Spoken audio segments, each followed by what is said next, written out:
sociolinguística e no vídeo de hoje quero tratar sobre as variedades linguísticas e a estrutura social, apenas um parágrafo para entender um pouco sobre isso. Estou construindo uma playlist nesse canal sobre sociolinguística e o primeiro livro que estou adotando por aqui, Introdução à Linguística, primeiro volume, Domínios e Fronteiras, e nós temos aqui capítulos que tratam sobre sociolinguística. Então o texto diz o seguinte sobre as variedades linguísticas e a estrutura social.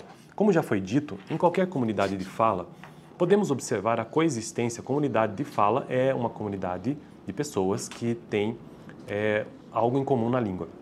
Como já foi dito, em qualquer comunidade de fala, podemos observar a coexistência de um conjunto de variedades linguísticas numa mesma comunidade de fala. Essa coexistência, entretanto, não se dá no vácuo, mas no contexto das relações sociais estabelecidas pela estrutura sociopolítica de cada comunidade. Então, essas variedades linguísticas que ocorrem na comunidade de fala, elas não acontecem por acaso, e sim porque existe uma relação social e também uma estrutura que envolve sociedade e política em cada comunidade. Na realidade objetiva da vida social, há sempre uma ordenação valorativa das variedades linguísticas em uso, que reflete a hierarquia dos grupos sociais. Isto é, em todas as comunidades existem variedades que são consideradas superiores e outras inferiores. Em outras palavras, então ele está dizendo aqui, o autor está nos dizendo que existe essa variedade linguística e que dentro desta própria comunidade de fala existe aquela variedade linguística que reflete uma hierarquia, ou seja, aquilo que é inferior e superior. É uma realidade de fato, objetiva da vida, constatação. Isto é, em todas as comunidades existem variedades que são consideradas superiores e outras inferiores. Em outras palavras, como afirma Guinner, uma variedade linguística vale o que valem na sociedade os seus falantes. Olha que interessante isso aqui, uma variedade linguística vale o que valem os seus falantes numa sociedade na sociedade os seus falantes. Isto é, vale como reflexo do poder e da autoridade que eles têm nas relações econômicas e sociais. Constata-se, de modo muito evidente, a existência de variedades de prestígio, e olha só aqui então conceitos para o vídeo de hoje.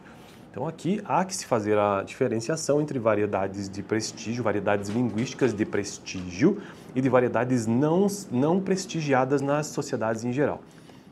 As sociedades de tradição ocidental oferecem um caso particular de variedade prestigiada, que é conhecida como a variedade padrão. A variedade padrão é a variedade linguística socialmente mais valorizada, de reconhecimento, prestígio dentro de uma comunidade, cujo uso é, normalmente, requerido em situações de interação determinadas. Então veja que a variedade padrão existe em qualquer língua e que, dependendo da situação, ela é requerida. E ela tem um prestígio maior.